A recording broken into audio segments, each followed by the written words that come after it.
Olá, sejam bem-vindos à nossa Escola Bíblica Dominical.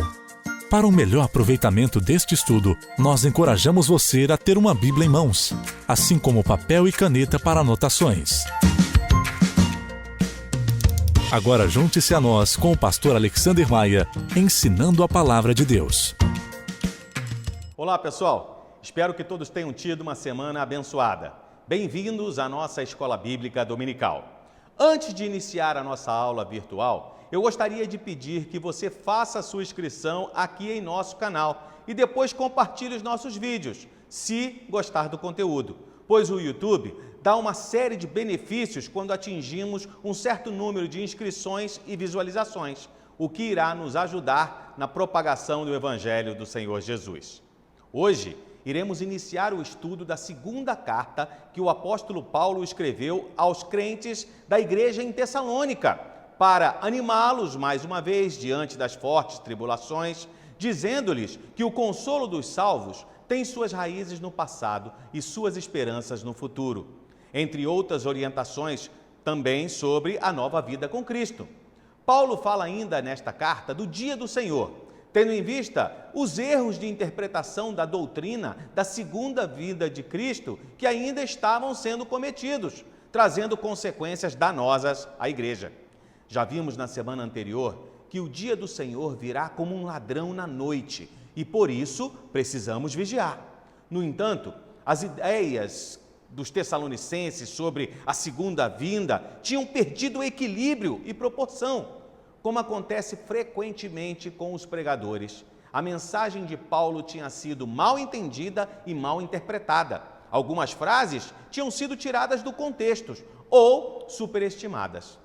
Paulo insistiu em sua primeira carta que a vinda do Senhor seria súbita, ou seja, repentina, inesperada, o que eles interpretaram como imediata.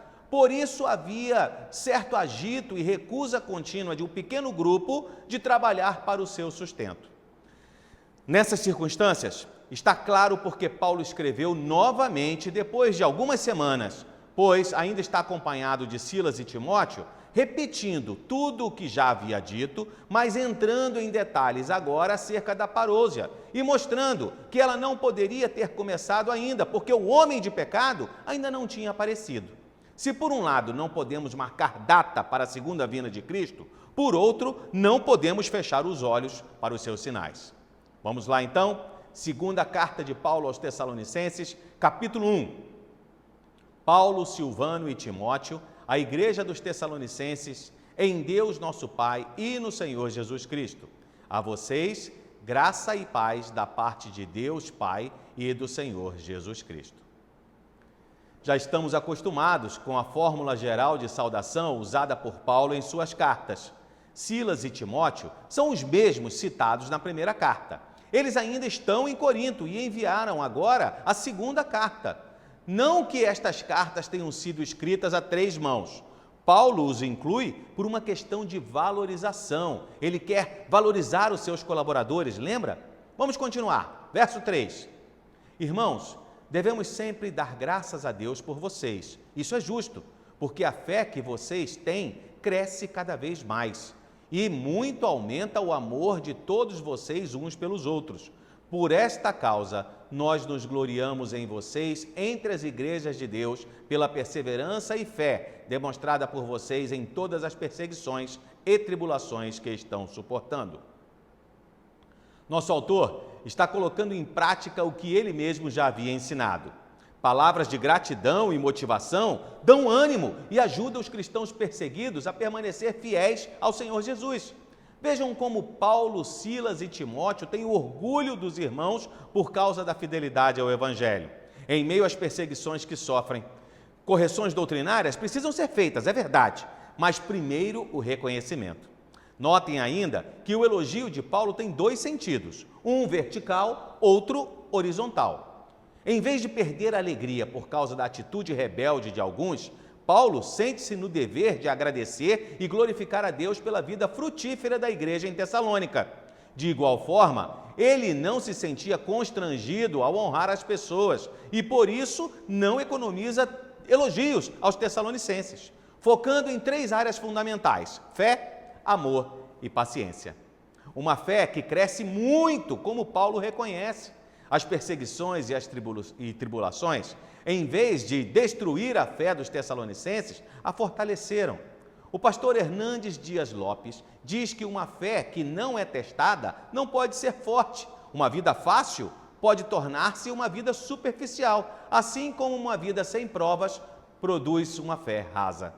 Se você deseja conhecer um pouco mais sobre o tipo de fé que agrada a Deus, então precisa ler o capítulo 11 da carta aos Hebreus. A galeria da fé em Hebreus 11 é formada de pessoas que enfrentaram duríssimas provas.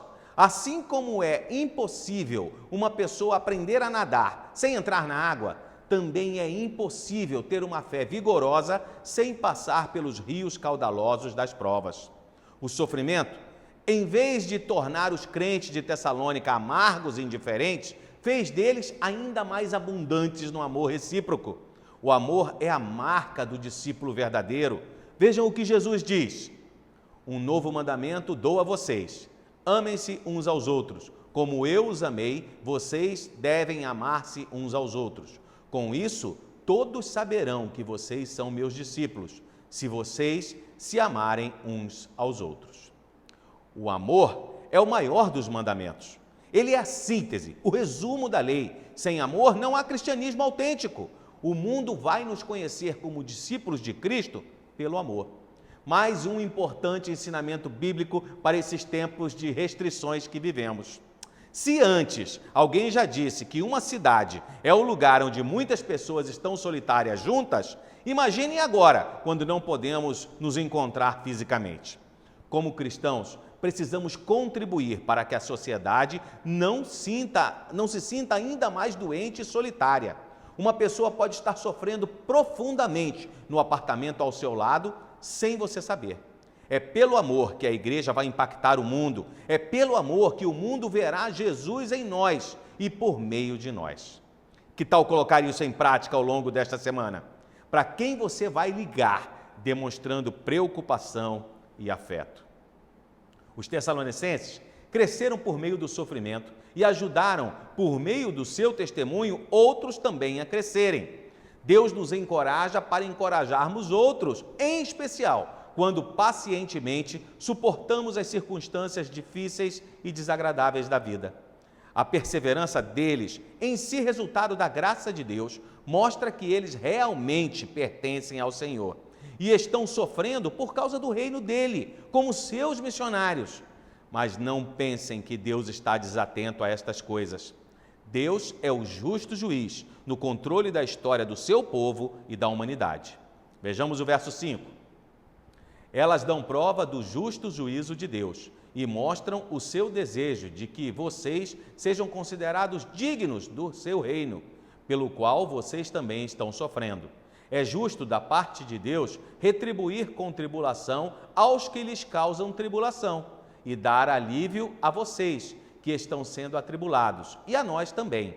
Isto acontecerá quando o Senhor Jesus for revelado lá dos céus com os seus anjos poderosos em meio a chamas flamejantes. Na medida em que Deus executa o seu juízo, Ele também faz valer a sua soberana vontade e revela o seu amor, concedendo recompensas e galardões aos salvos, mas também retribuindo aos ímpios na medida de suas maldades, vingando Ele mesmo os seus filhos perseguidos por causa do seu reino, agindo com justiça e não com rancor pessoal. Quero ressaltar aqui que Deus é o vingador de toda injustiça e não o ser humano. Assumir a vingança em nossas mãos é tomar para nós mesmos o lugar que pertence somente a Deus. William Hendricks afirma que Deus é não só juiz, mas igualmente juiz justo, que recompensa a fé e a obediência e que sempre mantém sua promessa. Aqueles que perseguem o povo de Deus sofrerão punição, e os que sofrem as perseguições por causa da sua fé receberão galardão.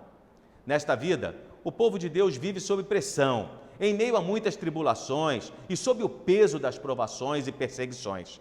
Mas quando virmos Cristo em sua glória, seremos aliviados, ou seja, encontraremos o descanso que Ele nos promete. Leia comigo o texto de Apocalipse, capítulo 21. Ele enxugará dos seus olhos toda lágrima. Não haverá mais morte, nem tristeza, nem choro, nem dor, pois a antiga ordem já passou. Aquele que estava assentado no trono disse: estou fazendo novas todas as coisas. Como é bom esperar o dia do Senhor! A morte, o pranto, o lamento e a dor são consequências de uma existência separada de Deus, onde o homem constrói a sua própria sociedade buscando poder, luxo e opressão. Mas esse tempo vai passar. E no dia do juízo, a justiça divina se manifestará remunerativa para os salvos, mas retributiva aos que se opõem a ele. Verso de número 8. Ele punirá os que não conhecem a Deus e os que não obedecem ao Evangelho do nosso Senhor Jesus. Eles sofrerão a pena de destruição eterna, a separação da presença do Senhor e da majestade do seu poder. Isto acontecerá no dia em que ele vier para ser glorificado em seus santos e admirado em todos os que creem, inclusive vocês que creram em nosso testemunho. O ímpio nem sempre recebe o seu pagamento neste mundo. Deus nem sempre acerta as contas com o pecador no ato do seu pecado, mas isso nem de longe significa impunidade. Segundo os ensinos de Paulo, pessoas que insistem em permanecer longe de Deus receberão 4 punições no dia do juízo. Primeiro, diferente dos salvos, eles sofrerão uma tribulação sem alívio. Depois, sofrerão a justa vingança divina. De Deus não se zomba, pois o que o homem semear, isso também ceifará. Você lembra? A história da prova disso. Os que não conhecem a Deus e os que não obedecem ao Evangelho são o mesmo grupo de pessoas. Howard Marshall afirma que a ignorância da qual escreve Paulo é a ignorância deliberada daqueles que, tendo conhecimento de Deus, não o glorificaram como Deus, nem lhe deram graças. Pessoas que mudaram a verdade de Deus em mentira, adorando e servindo a criatura em lugar do Criador. Tudo isso a despeito de que o que de Deus se pode conhecer é manifesto entre eles, porque Deus lhes manifestou. Os ímpios também sofrerão ainda eterna destruição, ou seja, uma existência longe da face do Senhor e da glória do seu poder. A palavra grega oletros, destruição, usada aqui por Paulo, não significa exatamente uma aniquilação, deixar de existir, mas uma perda de todas as coisas que dão valor à existência. E por último, os ímpios serão banidos para sempre da face do Senhor. Experimentarão assim a morte eterna. Ufa! Eu não quero estar aqui para testemunhar essas coisas, não. É claro que a vontade de Deus é que todos os homens sejam salvos. Mas, assim como um pai que ama seu filho, o deixa livre para fazer as suas escolhas, até aquelas que sabemos não lhe trarão felicidade, assim Deus age para conosco, respeitando a vontade daqueles que não querem ter nenhum tipo de relacionamento com Ele. O primeiro capítulo da carta termina com uma oração. Conscientes disso, oramos constantemente por vocês, para que o nosso Deus os faça dignos da vocação e com poder cumpra todo bom propósito e toda a obra que procede da fé. Assim, o nome de nosso Senhor Jesus será glorificado em vocês, e vocês nele, segundo a graça do nosso Deus e do Senhor Jesus Cristo. Graça e glória caminham juntas. Assim como recebemos a graça de Cristo, também receberemos a sua glória. Enquanto aguardamos do céu o nosso Senhor, o nome de Jesus precisa ser glorificado em nós. William Barclay comenta assim essa oração. Aqui estamos diante de uma verdade que nos tira o fôlego. A verdade de que a nossa glória é Cristo e que a glória de Cristo somos nós. A glória de Cristo está naqueles que por Ele aprenderam a sofrer, a conquistar e a brilhar como luz no meio das trevas, a irradiar bondade e amor. A glória de um mestre está nos discípulos que forma, a dos pais nos filhos que gera e ensina a viver. A nós cabe o tremendo privilégio e a gloriosa responsabilidade de Cristo ser glorificado em nós e nós nele. Agora, no capítulo 2, Paulo mergulha no problema que provocou a carta. A notícia de que as aflições suportadas pelos crentes eram sinais seguros de que o dia do Senhor já chegara, e que o que ele nega categoricamente. Capítulo 2, verso 1. Irmãos, quanto à vinda de nosso Senhor Jesus Cristo e a nossa reunião com Ele, rogamos a vocês que não se deixem abalar nem alarmar tão facilmente, quer por profecia, quer por palavra, quer por carta, supostamente vinda de nós, como se o dia do Senhor já tivesse chegado. Paulo não sabe exatamente o que aconteceu, por isso se refere a 3 formas possíveis em que o falso ensino pode ter chegado a Tessalônica. Eles são uma revelação alegadamente divina, um ensino falado atribuído ao apóstolo ou uma carta forjada e atribuída erroneamente também a ele. Dizia-se que a série de eventos concorrentes ao dia do Senhor já tinha começado a se desenrolar e, por se tratar de um falso ensinamento, estava causando inquietação e perturbação, como um navio agitado pelos ventos em uma tempestade. O erro doutrinário traz perturbação, em vez de edificação e consolo. Além de presunçosamente marcar a data para a volta de Jesus, outro erro estava sendo cometido. Os sinais da sua volta não foram observados. Por isso, Paulo deixa claro que a segunda vinda de Cristo não acontecerá sem que primeiro venha a apostasia e seja manifestado o homem da iniquidade. Vejamos o texto bíblico. Não deixem que ninguém os engane, de modo algum. Antes daquele dia virá a apostasia, e então será revelado o homem do pecado, o filho da perdição. Este se opõe e se exalta acima de tudo o que chama Deus, ou é objeto de adoração, chegando até a assentar-se no santuário de Deus, proclamando que Ele mesmo é Deus. Não se lembram de que, quando eu ainda estava com vocês, costumava falar nessas coisas? Nesse texto, que segundo Barclay é uma das passagens mais difíceis do Novo Testamento, Paulo fala de eventos que precederão a segunda vinda de Jesus. Nosso autor estabelece claramente um período marcado por fatos anteriores à parousia, para refutar os argumentos daqueles que afirmavam que o dia do Senhor já estava bem perto. O primeiro evento é a apostasia, palavra grega que significa queda, rebelião ou revolta, usada na Septuaginta, a versão grega do Velho Testamento, em alusão à rebeldia contra Deus, um desvio da lei. Howard Marshall afirma que, nos últimos dias, a oposição dos homens a Deus, bem como a imoralidade e a iniquidade, crescerão grandemente. Estas coisas estão associadas com um aumento de guerras entre as nações e com a atividade dos falsos profetas e dos falsos mestres. Nestes dias de apostasia, será revelado o anticristo, ou o homem de pecado, como Paulo se refere a ele, que é, ao mesmo tempo, um Cristo substituto ou um Cristo rival. Uma pessoa que se levantará no tempo do fim como expressão máxima da oposição a Cristo e sua igreja.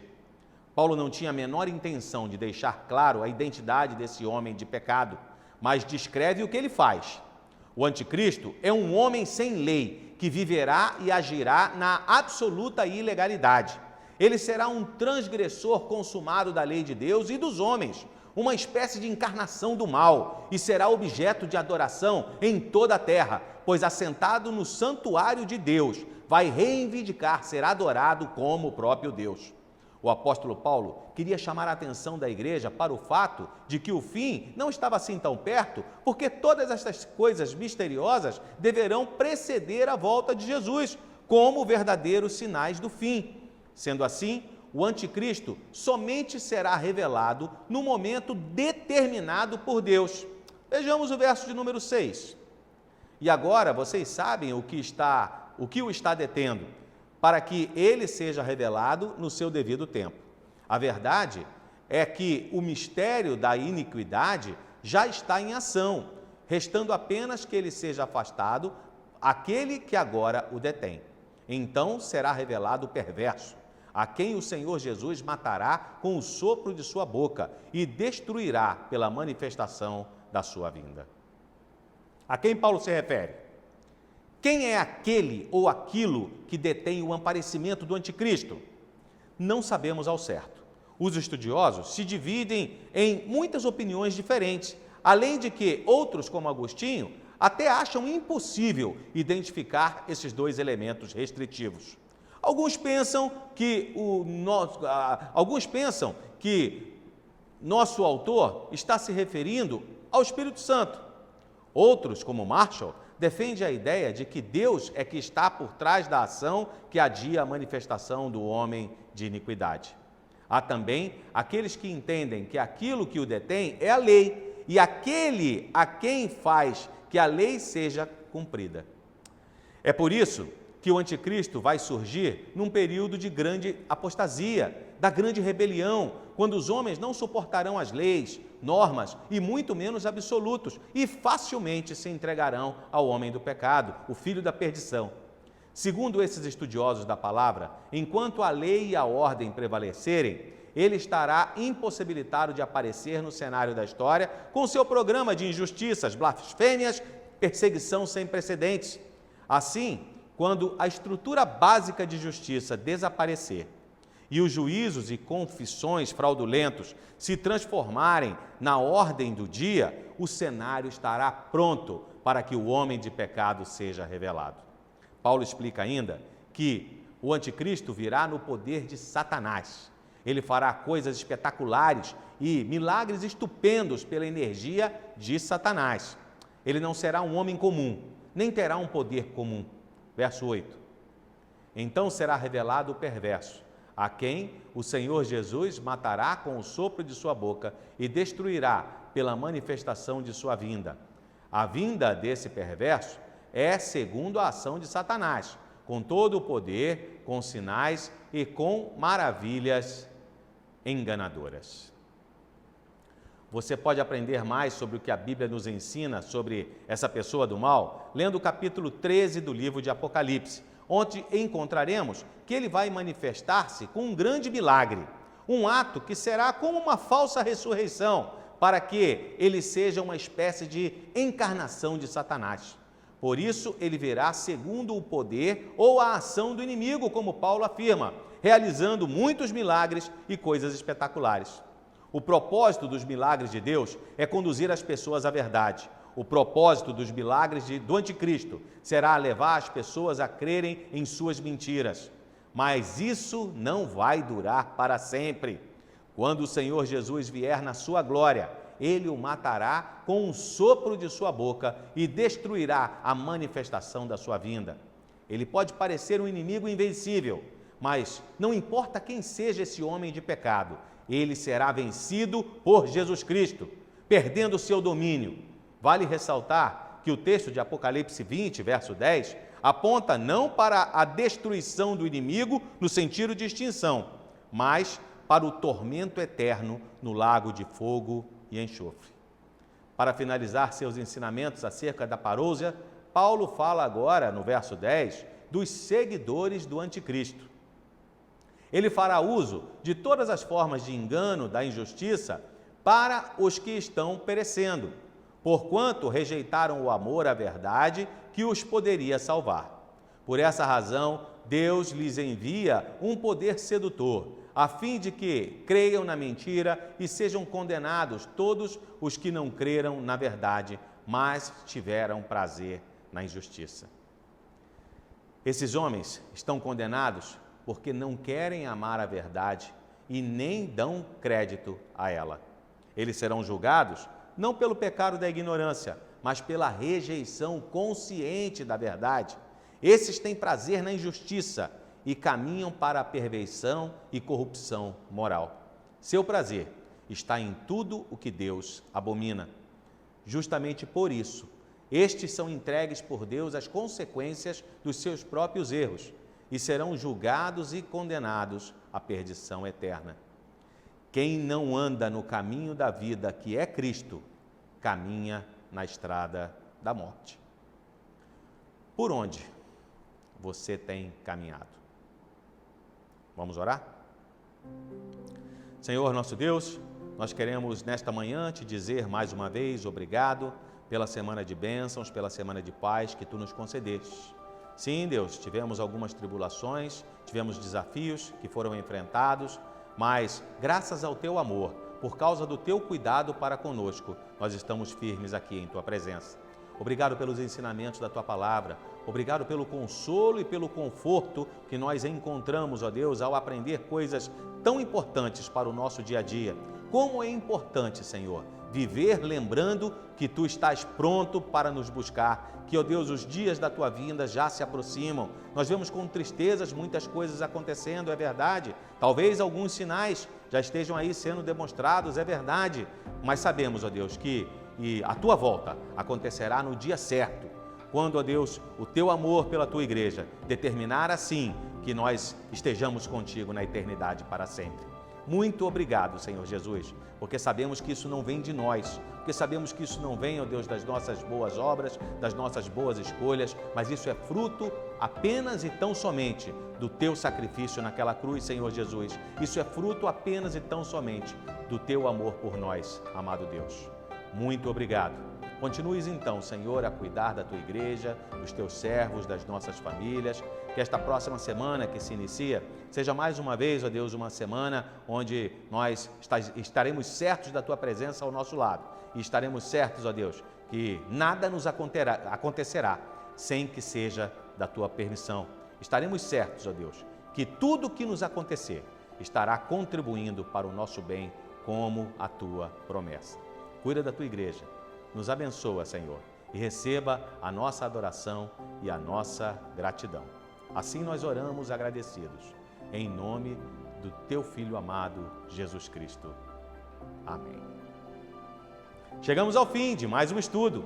Muito obrigado por você ter permanecido conosco, muito obrigado por você ter estudado a Palavra de Deus conosco. Na próxima semana, nós encerraremos o estudo da segunda carta do apóstolo Paulo aos crentes lá da igreja de Tessalônica. Eu conto com a sua presença. Que Deus nos abençoe. Uma boa semana!